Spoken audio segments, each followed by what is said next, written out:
ओम श्री परमात्मने नमः। श्री हरिशरणम, श्री हरिशरणम। जब भगवान ने भक्त के लिए धरा यजमान का वेश और कराया भक्त के पिताजी का श्राद्ध। जी हाँ, ऐसी अद्भुत महिमा है भक्त और भगवान के इस पवित्र प्रेम की।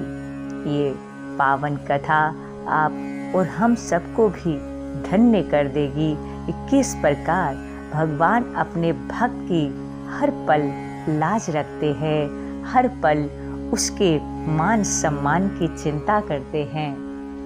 एक बार नरसिंह जी का बड़ा भाई वंशीधर नरसिंह जी के घर आया। पिताजी का वार्षिक श्राद्ध करना था। वंशीधर ने नरसिंह जी से कहा, कल पिताजी का वार्षिक श्राद्ध करना है, बहू को लेकर मेरे यहाँ आ जाना। कामकाज में हाथ बटाओगे तो तुम्हारी भाभी को आराम मिलेगा। नरसिंह जी ने कहा, पूजा पाठ करके ही आ सकूंगा। इतना सुनना था कि वंशीधर उखड़ गए और बोले, जिंदगी भर यही सब करते रहना। जिसकी गृहस्थी भिक्षा से चलती हो, उसकी सहायता की मुझे जरूरत ही नहीं है। तुम पिताजी का श्राद्ध अपने घर पर अपने हिसाब से कर लेना। नरसिंह जी ने कहा, नाराज क्यों होते हो भैया? मेरे पास जो कुछ भी है मैं उसी से श्राद्ध कर लूंगा। दोनों भाइयों के बीच श्राद्ध को लेकर झगड़ा हो गया है। नगर मंडली को मालूम हो गया। नरसिंह अलग से श्राद्ध करेगा, ये सुनकर नागर मंडली ने बदला लेने की सोची।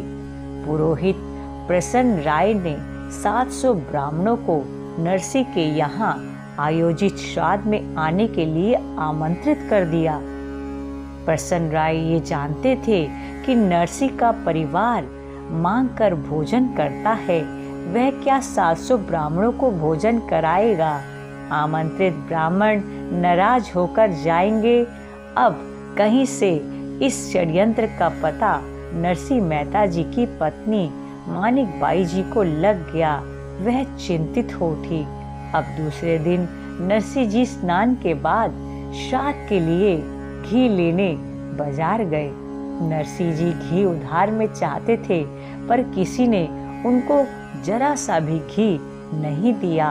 अंत में एक दुकानदार राजी हो गया, पर ये शर्त रख दी कि नरसिंह जी को भजन सुनाना पड़ेगा। बस फिर क्या था, मन पसंद काम और उसके बदले में घी मिलेगा, ये तो आनंद हो गया। अब हुआ ये कि नरसिंह जी भगवान का भजन सुनाने में इतने तल्लीन हो गए कि ध्यान ही नहीं रहा कि घर में श्राद्ध है। मित्रों, ये घटना सभी के सामने हुई है और आज भी कई जगह ऐसी घटनाएं प्रभु करते हैं। ऐसा कुछ अनुभव है, ऐसे ऐसे लोग हुए हैं इस पावन धरा पर कि जिनके लिए साक्षात भगवान भक्त का ही रूप लेकर प्रकट हुए हैं। तो आइए कथा में आगे चलते हैं। अब नरसिंह मेहता जी गाते गए भजन।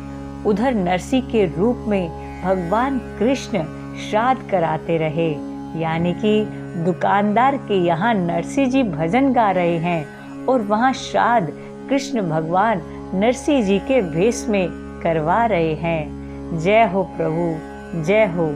वाह, क्या बात है प्रभु की महिमा की। अद्भुत भक्त के सम्मान की रक्षा को स्वयं धीर धर लिए। वो कहते हैं, अपना मान भले टल जाए, अपना मान भले टल जाए, पर भक्त का मान न टलते देखा। प्रबल प्रेम के पाले पड़कर प्रभु को नियम बदलते देखा। प्रभु को नियम बदलते देखा। अपना मान भले टल जाए, भक्त का मान न टलते देखा। भक्त का मान न टलते देखा। तो महाराज 700 ब्राह्मणों ने छक कर भोजन किया। दक्षिणा में एक एक अशर्फी भी प्राप्त की। 700 ब्राह्मण आए तो थे, नरसिंह जी का अपमान करने और कहाँ बदले में सुस्वादु भोजन और अशर्फी दक्षिणा के रूप में। वाह प्रभु, धन्य है आप और आपके भक्त। इधर दिन ढले और घी लेकर नरसिंह जी जब घर आए तो देखा कि मानिक भाई जी भोजन कर रही हैं। नरसिंह जी को इस बात का शोक हुआ कि श्राद्ध किया ही नहीं, आरंभ हुआ ही नहीं और पत्नी भोजन करने बैठ गई।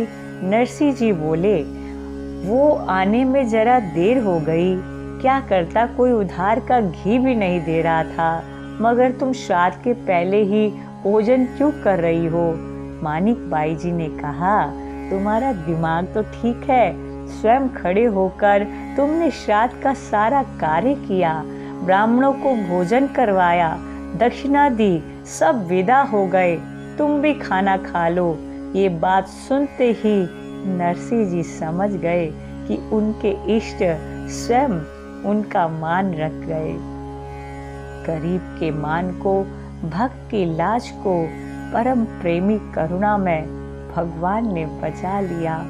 मन भरकर गाते रहे, कृष्ण जी कृष्ण जी कृष्ण जी, कहे तो उठो रे प्राणी, कृष्ण जी का नाम बिना जे बोलो तो मिथ्या रे वाणी, जे बोलो तो मिथ्या रे वाणी।